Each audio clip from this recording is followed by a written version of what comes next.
Mesdames et messieurs, merci de nous suivre. Bienvenue dans Afrique Midi. Nous partons tout de suite avec les titres. À la une de l'actualité, le président intérimaire du Burkina Faso prend officiellement ses fonctions plus vite que prévu. Michel Kafando vient de prêter serment à Ouagadougou devant une centaine de personnes. Échauffourée entre police nationale et police municipale au Niger, les éléments de ces deux corps se sont affrontés à coups de gaz lacrymogène et de matraque la semaine dernière. À l'origine, une grève des agents de la police municipale. Voilà pour le sommaire. Bienvenue. Nous ouvrons cette édition par cette prestation de serment de Michel Kafando, le président de la transition burkinabé vient de prêter serment à Ouagadougou en présence de plusieurs personnalités et des membres de la société civile ainsi que des forces de sécurité. Je vous propose d'écouter un extrait. Je jure devant le peuple burkinabé et sur mon honneur de préserver, de respecter, de faire respecter et de défendre la Constitution, la charte de la transition et les lois, de tout mettre en œuvre pour garantir la justice à tous les habitants du Burkina Faso. Monsieur Michel Kafando, le Conseil constitutionnel vous donne acte de votre serment, vous déclare installé dans vos fonctions de président de la transition, président du Faso, chef de l'État, et vous renvoie à l'exercice de vos fonctions.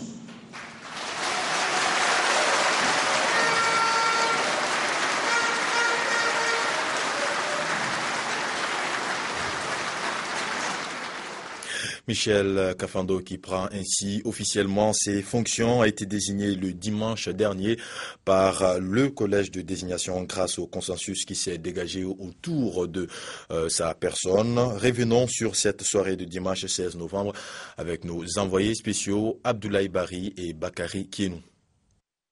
En cette soirée du 16 novembre 2014, un calme plat règne au centre des conférences de Ouagadougou. Derrière ces baies vitrées aux rideaux transparents se décide le destin d'une nation qui vient de renouer avec la révolution après 27 ans de rupture. Silence. Le collège qui a la lourde responsabilité de désigner le président de la transition est réuni.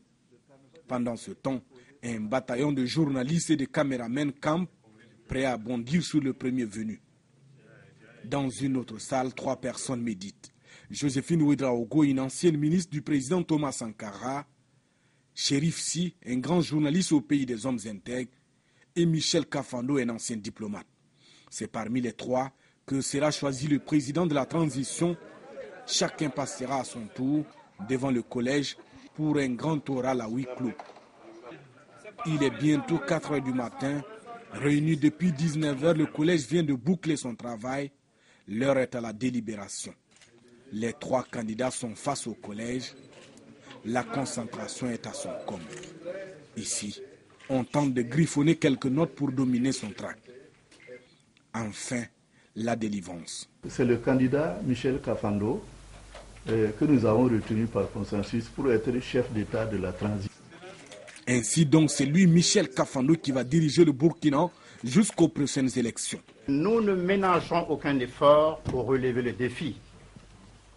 Il y va de notre crédibilité, il y va surtout de l'avenir de notre cher pays. Ainsi donc, c'est lui, Michel Kafando, qui va diriger le Burkina jusqu'aux prochaines élections. Âgé de 72 ans, le nouveau président du Faso est issu des arcanes de la diplomatie. Ministre des Affaires étrangères, il fut également ambassadeur aux Nations Unies. Le nouveau président de la transition prête serment ce mardi. Son investiture est prévue pour vendredi. Les jours suivants, Michel Kafando sera face aux réalités de la gestion du pouvoir avec ses lauriers, mais également ses angoisses. Et je vous propose d'écouter ici Zéphirin Djabré, chef de l'opposition burkinabé, juste après cette désignation. Je dois dire que les 3 candidats qui ont été choisis étaient tous de grande valeur. Mais à un moment donné, il faut classer sur la capacité à gérer l'État, l'expérience en la matière, la connaissance des problèmes actuels, la connaissance des défis liés à l'insurrection, mais aussi la connaissance des relations internationales du monde. C'est un ensemble qui a été pris en charge. L'intégrité, la probité et l'engagement à servir l'État au plus haut niveau. C'est tout ça qui a résulté que par consensus, le choix se soit porté sur M. Kafando. La Tunisie se prépare pour la présidentielle du 23 novembre prochain. Le président Monsef Marzouki est candidat à sa propre réélection et son principal challenger n'est rien d'autre que l'ancien Premier ministre. Quels sont les enjeux et les perspectives de ce scrutin? Voyons cela dans ce reportage. La course au palais de Carthage est en train de se transformer en un face-à-face Beji Marzouki. Malgré son statut de président sortant, Monsef Marzouki semble être aux abois. De l'avis de tous, c'est l'ex-premier ministre Béji Caïd Sebsi qui, du haut de ses 87 ans, part grand favori de ce premier tour de la 11e élection présidentielle et 10e suffrage universel direct depuis la proclamation de la République tunisienne. Mais même s'il distance son rival, le leader du parti Nida Tounes, grand gagnant des législatives, ne pourrait pas atteindre les 50% fatidiques pour passer dès le premier tour. La multiplication des candidatures a éparpillé l'électorat. Ils sont 27 en lice, un nombre pléthorique pour un scrutin portant sur la magistrature suprême. Nahda, qui a longtemps combattu le principe même d'une présidentielle au suffrage universel, n'a pas présenté de candidat. Le parti n'a pas annoncé dans l'immédiat soutenir l'un ou l'autre des concurrents, préférant jouer au faiseur de roi lors du deuxième tour qui aura lieu fin décembre si aucun candidat ne remporte la majorité absolue des suffrages au premier tour. Malgré l'instabilité qui a suivi la révolution, la Tunisie fait figure de dernier espoir pour instaurer un régime démocratique dans l'un des pays du printemps arabe. Les autres pays, balayés par le vent subversif de la sédition, louvoient désespérément entre anarchie et absolutisme. Au Niger, les récents affrontements entre des éléments de la police nationale et de la police municipale font couler beaucoup d'encre dans le pays. À l'origine de la crise, une grève des agents de la police municipale qui réclamait la semaine dernière des meilleures conditions de vie. Ce mouvement a occasionné du reste le licenciement de tous les grévistes. Pour les habitants de Niamey, le conflit ouvert entre la police nationale et la police municipale de la capitale est qualifié ce lundi d'inédit. Le conflit a éclaté la semaine dernière quand le maire central de la ville a demandé aux éléments de la police nationale d'occuper des postes désertés par des agents de la police municipale en grève. Il s'en est alors suivi un accrochage entre les deux corps.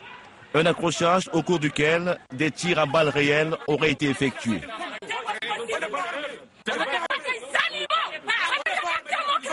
Les affrontements entre la police nationale et les agents de la police municipale ont fait plusieurs blessés. Plusieurs dizaines de policiers municipaux ont été arrêtés et transférés à la prison centrale de Niamey. Ils ont été présentés ce lundi devant le parquet. Les autorités nigériennes appellent à la fin du conflit. Sur les 234 policiers municipaux que compte la ville de Niamey, 204 avaient observé une grève mardi et mercredi dernier pour réclamer l'amélioration de leurs conditions de vie et de travail. Tous les grévistes ont été licenciés par la mairie. Ce lundi, des négociations sont menées à huis clos au ministère de l'Intérieur entre les autorités municipales et la Confédération démocratique des travailleurs du Niger, la centrale à laquelle sont affiliés les grévistes.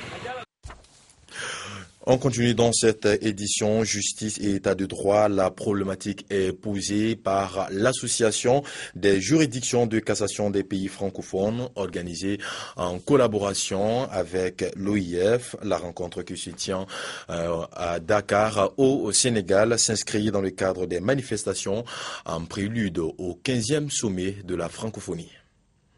Les ténors des barreaux de plus de 50 pays francophones sont à Dakar et c'est pour réfléchir sur la justice et l'état de droit, une rencontre qui intervient au moment où ces deux concepts préoccupent la communauté internationale, surtout les pays de l'espace francophone. Il y a une nécessaire relation entre justice et état de droit. Il n'y a pas de justice, il ne peut pas y avoir d'état de droit. Ces assises sont organisées par l'Association des hautes juridictions de cassation des pays francophones, l'ADJUCAF. Consciente des défis majeurs que représentent la justice et l'état de droit, l'ADJUCAF a décidé de les promouvoir. Le choix de ce thème s'inscrit dans la droite ligne des objectifs que poursuit notre réseau, avec pour toile de fond la contribution des hautes juridictions au renforcement du droit et de la sécurité juridique et judiciaire dans tout l'espace francophone en vue de la promotion et de la consolidation de la démocratie et de l'état de droit. En effet, la justice est consubstantielle à l'état de droit. Elle en constitue le socle et la sève nourricière. Elle ne se conçoit cependant que lorsque le pouvoir public, politique j'allais dire, accepte au même titre que les citoyens de se soumettre au droit et à la justice. Ces assises sont par ailleurs organisées en guise de contribution au 15e sommet de la francophonie.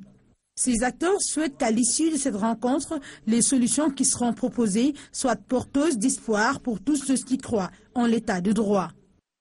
Au Gabon, le président Ali Bongo Ondimba a rencontré hier les responsables syndicaux et les responsables du patronat.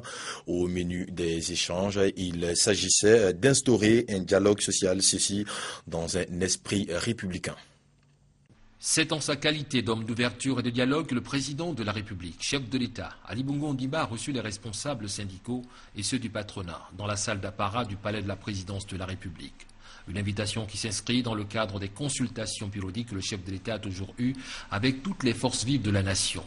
Le président de la République a fait état des lieux de toutes les réformes engagées et a une fois de plus expliqué aux représentants des différentes centrales syndicales et ceux du patronat les défis du moment à relever pour le bien-être de l'ensemble de la population gabonaise.